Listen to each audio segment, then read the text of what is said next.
Hi అండి. Hi అండి. So, తెలంగాణలో రేవంత్ రెడ్డి గారి పరిపాలన ఎలా అనిపిస్తుంది? పర్లేదండి. ఇప్పుడే కదా ఫామ్‌లోకొచ్చింది. కొంచెం చూస్తే బావుంటది. ఎందుకంటే ఇప్పుడు ఎవరికైనా ఒక టైం అనేది ఇస్తారు.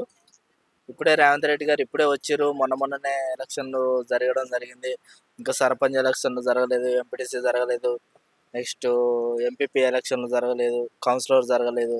ఇయన్నీ జరగముందుకే అందరూ పెట్టేస్తారు వేరే వేరే మాటలు చేయట్లేదు అని.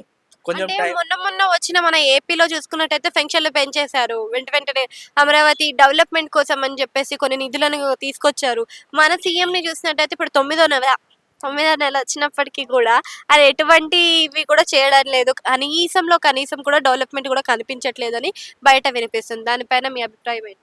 లేదండి. చేస్తాడు. కంపల్సరీ చేస్తాడు. ఎందుకంటే ఇప్పుడే గదా! ఫైల్‌లు మొత్తం మారాలి గదా! ఇప్పుడు 10 సంవత్సరాలు తెలంగాణ గవర్నమెంట్ ఉంది. హ్మ్. ఇప్పుడు కాంగ్రెస్ గవర్నమెంట్ వచ్చింది.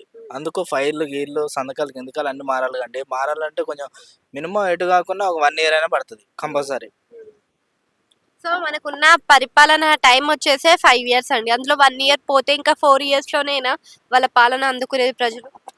అదే అండి. నేను చెప్పేది అదే గదా! ఇప్పుడు ఏదైనా ఒక ఆఫీసర్ మారాలంటే అతనికే పడతది. ఒక 1 మంత్ పడతది. నార్మల్ చిన్న ఆఫీసరే మారాలంటే ఒక 1 మంత్ ఖచ్చితంగా పడతది. అసోంటిది సీఎం మన తెలంగాణ రాష్ట్రమే మొత్తం మారి సంతకాలు, గింతకాలు మారి అన్నీ బుక్కులు, గిక్కులు అన్నీ మారాలి. స్టడీకి కానీ ఇక ఏదైనా సరే ఏ ఏ కాగితమైనా మారాలి. రేవంత్ రెడ్డి గారి పేరు రావాలంటే మినిమమ్ ఒక 1 ఇయర్ అయినా పడతది కదండీ!